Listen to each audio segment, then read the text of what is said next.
మీ మోకాల నొప్పులకు ఎటువంటి సర్జరీ లేకుండా ఎపియాన్ పెయిన్ క్లినిక్ అందిస్తున్న అత్యాధునిక చికిత్స. పెళ్ళప్పుడు నేను బాగానే ఉన్నాను, పిల్లలు పుట్టకముందు నేను బాగానే ఉన్నాను, పిల్లలు పుట్టిన తర్వాత ఇంకేముంటుంది, ఇట్లానే లావు అవుతాం, పిల్లలు పుట్టారు కదా అందుకే నేను లావుగా అయ్యాను అని చెప్తూ ఉంటారు. అసలు దానికి దీనికి ఏం సంబంధం ఉంటుంది? అసలు ఏ సంబంధం ఉండదు. బాగా తినేసి లావ్ అవ్వడం తప్పితే వేరే ఏం లేదు. సో ప్రెగ్నెన్సీస్లో పాతకాలంలో అన్ని పనులు చేసుకునేవాళ్ళు, వాళ్ళకి ఆ ఫ్రీడమ్ ఉండేది, వాళ్ళ పనులన్నీ వాళ్ళు చేసుకునేవాళ్ళు. డెలివరీ అయిన తర్వాత కూడా ఎక్స్క్లూజివ్ బ్రెస్ట్ ఫీడింగ్ ఇచ్చేవాళ్ళు, ఓవర్గా ఫుడ్ ఉండేది కాదు, ఇంటి పని అంతా ఉండేది. వాళ్ళు నార్మల్ వెయిట్కి సులువుగా వచ్చేసేవాళ్ళు. 1-2 years బ్రెస్ట్ ఫీడింగ్ ఇచ్చి సులువుగా వచ్చేవాళ్ళు. ఇప్పుడు చూడండి, ఆల్రెడీ ఓవర్ వెయిట్తో ప్రెగ్నెంట్ అవుతున్నారు. ప్రెగ్నెన్సీలో చాలా వర్క్ తగ్గించేస్తారు. మదర్ ఇన్ లా అసలు వర్కే చేయనివ్వరు. దానికి తోడు ఓవర్గా ఫుడ్ పెట్టేస్తారు. ప్రేమ అనుకుంటారు, అది ప్రేమ కాదు, పైశాచికతో. దాంతో చాలా రకాల ప్రాబ్లమ్స్ వస్తున్నాయి. షుగర్ ఉందమ్మా అని అంటే జ్యూస్ తాగొచ్చా అంటారు. దానికి అసలు ఏమైనా లింక్ ఉందా? అసలు విపరీతంగా అడుగుతారు. బేబీ పెంచితే బేబీ 10 ఏళ్ళకే డయాబెటిక్ అవుతుంది. అలాంటి బేబీస్నే పెంచుతున్నారు వీళ్ళు. సో డెలివరీ అయిన తర్వాత కూడా బ్రెస్ట్ ఫీడింగ్ ఎవరైనా ఇస్తున్నారా? అదొక భారం కింద ఫీల్ అవుతున్నారు. ఎందుకంటే వాళ్ళకి కంఫర్ట్ లేదు. వాళ్ళు ఇవ్వాలనుకున్నా కూడా ఇంట్లో వాళ్ళందరూ బేబీని ఎత్తుకుని తిరుగుతారు. సో ఈమెకి ఆ స్కిన్ టు స్కిన్ కాంటాక్ట్ ఏది, ప్రైవసీ టైం ఏది? మదర్ అటు సోషల్ మీడియాకి టైం ఇవ్వాలి, అటు వర్క్ ఏమన్నా ఉంటే చూసుకోవాలి, అటు బేబీని చూసుకోవాలంటే టైం అంతా స్ప్లిట్ అయిపోవట్లా. సో దాంతో పాటు కొంచెం బ్రెస్ట్ ఫీడింగ్ మీద అవేర్నెస్ ఎంత పెంచినా కూడా బ్రెస్ట్ ఫీడింగ్ అనేది స్లోగా తగ్గిపోయింది. ఇంతకుముందు 2 సంవత్సరాలు 2.5 సంవత్సరాలు కూడా బ్రెస్ట్ ఫీడింగ్ ఇచ్చేవాళ్ళు. ఇప్పుడు అది 6 months వరకు ఎక్స్క్లూజివ్ బ్రెస్ట్ ఫీడింగ్ తీసుకెళ్లాలంటే కూడా చాలాసార్లు కష్టమవుతుంది. సో ఆ కష్టానికి కూడా వీళ్ళు తెలుసుకోకుండానే వీళ్ళకి అది ప్రాబ్లం అని తెలియకుండానే వాళ్ళు అలా అయిపోతున్నారు, ఇవ్వలేకపోతున్నారు. Because it's a consistent responsibility. అంత కన్సిస్టెంట్గా ఏ రెస్పాన్సిబిలిటీ వాళ్ళు తీసుకున్నది లేదు. అండ్ చైల్డ్ని కూడా చాలాసార్లు ఇమోషనల్గా డిప్రెస్ అయిపోయి ఇదేనా నా పని, నేను ఇంక దీనికైనా పనికి వస్తాను, అలా కూడా అనుకునే వాళ్ళు ఉంటారు. అంటే ఇప్పుడు వర్కింగ్ ఉమెన్ ఉన్నారు అని అంటే వాళ్ళు ఒక 3 months పిల్లలు పుట్టిన 3 months కి వర్క్ స్టార్ట్ అయిపోవడం, వెళ్ళిపోవడం. 6 months వరకు మెటర్నిటీ లీవ్ ఉంటుంది. గవర్నమెంట్ ఆఫ్ ఇండియా ఆ ప్రొవిజన్ ఇచ్చింది. ఎందుకంటే 6 months మెటర్నిటీ లీవ్ ఇస్తే వీళ్ళు ఎక్స్క్లూజివ్గా బ్రెస్ట్ ఫీడింగ్ ఇస్తారని. కానీ మన వాళ్ళు ఏం చేస్తారు, అప్పుడప్పుడు 7th month 8th month కి మెటర్నిటీ లీవ్ తీసేసుకోవడం వల్ల బేబీతో ఎక్కడ ఉంటుంది time. So that's the wrong step. ఎప్పుడైనా కానీ నువ్వు ప్రెగ్నెన్సీలో యాక్టివ్గా ఉండి ఆఫీస్కి వెళ్ళి ఇంటి పని చేసుకుంటూ ఇద్దరు హస్బెండ్ వైఫ్ ఫిట్నెస్ మెయింటైన్ చేసుకుంటే డెలివరీ అయిన తెల్లారి నుంచి నువ్వు మెటర్నిటీ లీవ్ తీసుకుంటే 6 months నువ్వు బేబీతో ఉండొచ్చు. ఆ 6 monthsలో నీకు లాక్టేషన్ మంచిగా ఎస్టాబ్లిష్ అయిపోతే, ఆ కిటుకు నీకు తెలిసిపోతే ఇంటి పని ఎలా చేసుకోవాలి, బేబీని ఎప్పుడు చూసుకోవాలి, బేబీకి ఫీడింగ్ ఎప్పుడు ఇవ్వాలి, నాకంటూ ఎప్పుడు టైం ఉంటుంది, నేను ఆఫీస్కి అంటే ఎలా మేనేజ్ చేయాలని అన్నీ ఆలోచించుకుని సవ్యంగా పెట్టుకుంటే అది కదా నెక్స్ట్ ప్లాన్. 6 months తర్వాత కూడా వాళ్ళకి ఈజీగా ఉంటుంది పాత. అంటే వాళ్ళు బలవంతంగా ఇప్పుడు ఈ ఫీడింగ్ అని ఆఫ్ చేయడం వల్ల ఏమైనా సమస్య వస్తుందో? అసలు ఆఫ్ చేయాల్సిన అవసరమే లేదు. ఎక్స్ప్రెస్డ్ బ్రెస్ట్ మిల్క్ అనేది చాలా చాలా సులువు. దానికి ఇంటెన్షన్ ఉండాలి. ఆఫీస్లో కూడా ఎవ్రీ 2-3 hours ఒకసారి బ్రెస్ట్ మిల్క్ ఎక్స్ప్రెస్ చేసి ఫ్రిడ్జ్లో పెట్టాలి. వచ్చేటప్పుడు ఫ్లాస్క్లో పెట్టి వేసుకొని తెచ్చేసుకోవాలి. సో ఇది అందరూ చేయాల్సిన ప్రక్రియ. అండ్ ఇది కష్టం కాదు. దీనికి ఒక మంచి ఇంటెన్షన్ ఉండాలి. ఫోర్స్డ్గా మన బ్రెస్ట్ ఫీడింగ్ ఆపేస్తే వెయిట్ లాస్ అనేది ఆగిపోతుంది. ఫుడ్ అనేది అప్పటిదాకా ఎక్కువ తీసుకుంటాం కదా, ఫుడ్ ఆపరు చాలామంది. సో దాంతో వెయిట్ గెయిన్ అనేది మళ్ళీ స్టార్ట్ అవుతుంది. రైట్. సో డెలివరీస్ విషయానికి వచ్చేటప్పుడు సో నార్మల్ డెలివరీ అవ్వడమే చాలా మంచిది అనేది ఉన్నటువంటి ప్రచారం. అయితే ఇప్పుడు ఏమంటున్నారంటే, అంటే 2 వాదనలు వినిపిస్తున్నాయి.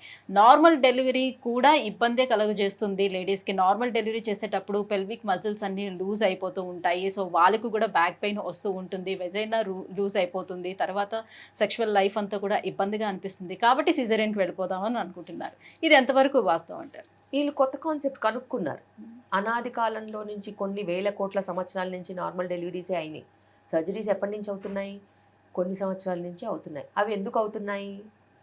మదర్కి ఏదైనా లైఫ్ థ్రెటనింగ్ ప్రాబ్లం ఉంటే, బేబీకి ఏదైనా లైఫ్ థ్రెటనింగ్ ప్రాబ్లం ఉంటే చేయాల్సిన ప్రొసీజర్ని ఇంత క్యాజువల్గా అడాప్ట్ చేసేసుకుంటారని నేను కూడా ఎప్పుడు అనుకోలేదు. లాస్ట్ 5 ఏళ్ల నుంచే ఈ పిచ్చి బాగా ముదిరిపోయింది. ఇది పిచ్చే తప్పితే వాస్తవత్వం లేదు. ఎందుకంటే పాతకాలంలో కూడా 10 మంది పిల్లల్ని కన్నారు. ఎలా కన్నారమ్మా? అంత లూజ్ అయిపోయి, అంత వేస్ట్ అయిపోయి, అంత పనికి రాకుండా అయిపోతే 10 మందిని ఎలా కంటారు చెప్పండి? ఉమెన్ సెక్షువలీ అట్రాక్టివ్గా ఉండి మంచిగా ఉంటేనే కదా 10th చైల్డ్ అనేది వస్తుంది. లేకపోతే చెట్టుకు పుట్టుకు పుడతారా ఏంటి? ఏ వరాలు ఎవరు ఇవ్వరు. హస్బెండ్తో కాపురం చేస్తేనే ప్రెగ్నెన్సీస్ వస్తాయి. అలాంటప్పుడు అది ఎంత పెద్ద అపోహ. దాన్ని ఎలా వీళ్ళు అనవసరంగా లిఫ్ట్ చేస్తున్నారు? It's a wrong concept. It's a wrong concept. Actually when you deliver normally నీకు బాడీకి ఇంకా ఈజ్ ఆఫ్ రికవరీ ఉంటుంది. అండ్ ఈజ్ ఆఫ్ రికవరీతో పాటు నువ్వు చేసుకోవాల్సిన మినిమల్ ఎక్సర్సైజెస్ చేసుకుని జాగ్రత్తగా ఉండి మంచి వైటమిన్స్ తీసుకొని, ఇప్పుడు ఏజ్ ఎక్కువ ఉంటున్నారు కాబట్టి, యంగ్గా ఉంటే నీకు ఆ పరిస్థితి కూడా ఏం లేదు. నీ ఏజే నిన్ను ప్రొటెక్ట్ చేస్తుంది. ఇప్పుడు హయ్యర్ ఏజెస్లో డెలివరీ అవుతున్నారు కాబట్టి నువ్వు తీసుకోవాల్సిన వ్యాయామం కానీ, ఎక్సర్సైజెస్ కానీ, డయట్ కానీ, మంచి వైటమిన్స్ కానీ తీసుకుంటే నీ రికవరీ కూడా బాగుంటుంది.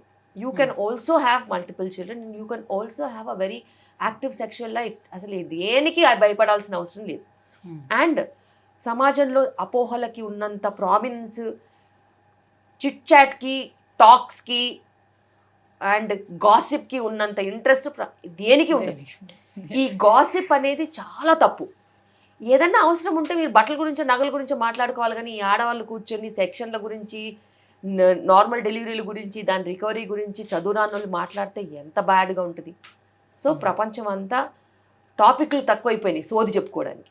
ఇలాంటి టాపిక్ల మీద సోది చెప్పి అందరినీ పక్కదారి పట్టిస్తున్నారు. వీళ్ళు ఎట్లాగో పక్కదారి పడతారు, వేరే వాళ్ళని కూడా పక్కదారి పట్టించాలని చూస్తున్నారు. కానీ అది నిజం కాదు. సో ఇప్పుడు నార్మల్ డెలివరీ చేసుకోవాలనుకునే వాళ్ళకు కూడా ఆ పెయిన్స్ ఎవరైతే తట్టుకోలేకపోతున్నారో, సో పెయిన్ రెడ్యూస్ చేయడానికి కోసం కూడా ఒక ఇంజెక్షన్ ఇస్తున్నారు అని అంటున్నారు. సో ఇలా తీసుకోవటం ఎంతవరకు కరెక్ట్ అంటారు? బేసిక్గా పెయిన్ ఆఫ్ డెలివరీ ఎప్పుడూ మారలేదు. కొన్ని కోట్ల సంవత్సరాల నుంచి అదే డెలివరీ, అదే పెయిన్. కానీ ఆడవాళ్ల పర్సెప్షన్ మారింది. ఇంతకుముందు అసలు లేబర్ పెయిన్ వస్తుందని చెప్తే కూడా అవునా, సరే, ఓకే, వెళ్ళిపోతారు అంతే. అంటే వాళ్ళకి అదేంటో తెలీదు. ఎవరు వాళ్ళకి బ్రెయిన్ వాష్ చేయలేదు. వచ్చినప్పుడు నొప్పులు అయిపోయింది, డెలివరీ అయిపోయింది, వెళ్ళిపోయారు. నొప్పి ఉండేనా అంటే మీరు చెప్పినారు కదమ్మా ఉంటుందని, ఏదో ఉండింది, అయిపోయింది. ఇదే ఎక్స్ప్రెషన్. దానికి ఇంపార్టెన్స్ ఎవరు ఇవ్వలేదు. వాళ్ళని లేబర్ పెయిన్లో నేను అడిగాను. 25 సంవత్సరాల నుంచి డెలివరీలు చేస్తున్నాను నేను. 20 ఏళ్ల ముందు, 15 ఏళ్ల ముందు, 10 ఏళ్ల ముందనే చూసుకో, నీకు లేబర్ పెయిన్లో ఎవరైనా అడిగితే నొప్పి ఎక్కువగా ఉందమ్మా అంటే తట్టుకుంటానమ్మా, ఏం కాదు, అయిపోద్దిగా, ఇంతసేపు అవుద్ది. ఇది అడిగే క్వశ్చన్. ఇప్పుడు ఇంట్లో నుంచి బయలుదేరతాలే, అప్పటి నుంచి మొదలు పెడతారు. My wife is in labour, she's having severe pain. ఏది వన్ ఫింగరే.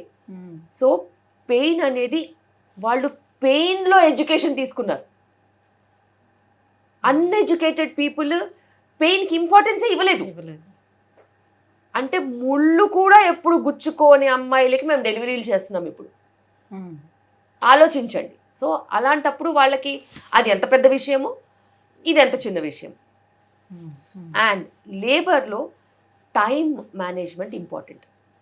ఒక హస్బెండ్ అయితేనేమి, లేకపోతే ఫ్యామిలీ అయితేనేమి, నీకు సపోర్ట్ చేయాలి, నిన్ను ఎంగేజ్ చేయాలి, నీతో 4 మాటలు చెప్పాలి, 4 పాటలు వినాలి, లేకపోతే 4 రకాలుగా. ఆ టైం మేనేజ్మెంట్ చాలా చాలా ఇంపార్టెంట్. నీకు జైల్లో పెట్టేసి సంవత్సరము, ఒక్క రోజు కూడా జైల్లో 1 సంవత్సరంలాగా ఉంటుంది. సేమ్ అలాంటి బిహేవ్ చేస్తే నీకు పెయిన్ ఎక్కువనే అనిపిస్తుంది. కానీ ఒక్క రోజు మొత్తం నువ్వు కూర్చొని భజన చేయండి, అసలు టైం తెలుస్తుందా? ఓవర్ నైట్ చేస్తారు కదా భజనలు, రాత్రంతా చేస్తారు, ఎప్పుడు తెల్లారుతుందో తెలియదు. అవునా? So it is all about engaging. Time management. ఆ టైం మేనేజ్మెంట్కి సరైన సపోర్ట్ ఉంటే ప్రతి ఉమెన్ డెలివరీ అయ్యే ఛాన్స్ ఉంటుంది, నార్మల్ డెలివరీ అయ్యే ఛాన్స్ ఉంటుంది. అండ్ ఇంకా పెయిన్ మేనేజ్మెంట్ కంటారా, చాలా చాలా చాలా ఒక స్ప్రెడ్డే ఉంది. పెయిన్ కిల్లర్స్ కాకుండా, నీకు ఎంటోనాక్స్ అనే గ్యాస్ కాకుండా, ఎపిడ్యూరల్ కాకుండా, వాటర్ బర్దింగ్ కాకుండా, ఇట్లా ఎన్నెన్నెన్నెన్నో ఉన్నాయి. కానీ అవన్నీ ఆప్షన్ అనుకునే వాళ్ళకి వాటిల్లో కూడా పెయిన్ రిలీఫ్ ఉండదు. బికాస్ ఏదో అనుకుంటారు, ఏదో ఉంటుంది. సో ఎప్పుడైనా మన బాడీని మనం నమ్మాలి. మనం కొత్తగా ఏం సృష్టించట్లా, అది ఎప్పటి నుంచో నడుస్తున్న దాన్ని నడుస్తున్నట్టు నడిపించేస్తే డెలివరీ కూడా కళ్ళు మూసుకొని తెరుచుకునేలోపు అయిపోద్ది. కానీ అలా నడవనీయకుండా ఇదేంటి అదేంటి అదేంటి, దానికి ఏంటి, దీనికి ఏంటి, నేనెందుకు, నువ్వెందుకు, నువ్వు ఉన్నదెందుకు అని ఇలాంటి క్వశ్చన్లు వేస్తే మీ ట్రామానే ఎక్కువ అవుతుంది. సో ఇప్పుడు లేటెస్ట్గా ముహూర్తాలు చూసి కూడా మీరు సిజేరియన్ చేసి పిల్లల్ని అంటున్నారు కదా. అవును, చదువు ఉన్నవాళ్ళు, చదువు వచ్చిన వాళ్ళు, చదువు చెప్పేవాళ్ళు ఇలాంటి మూర్ఖత్వానికి లొంగితే ఇంకా మనం ఏం చేయలేము. అండ్ అన్నిటికంటే వింత ఏంటంటే పౌరోహిత్యం తెలిసిన వాళ్ళు కూడా కొంతమంది ఇలాంటి వాటికి ప్రోత్సహిస్తున్నారు. వాళ్ళకి పెట్టుడు ముహూర్తాలు అనేవి పనిచేయవనే సంగతి తెలుసు. ఈ జనాభా ఎవరైతే పోయి పెట్టించుకుంటారో వాళ్ళు జస్ట్ బకరా అవుతున్నారు అంతే, అందులో ఏమాత్రం నిజం లేదు.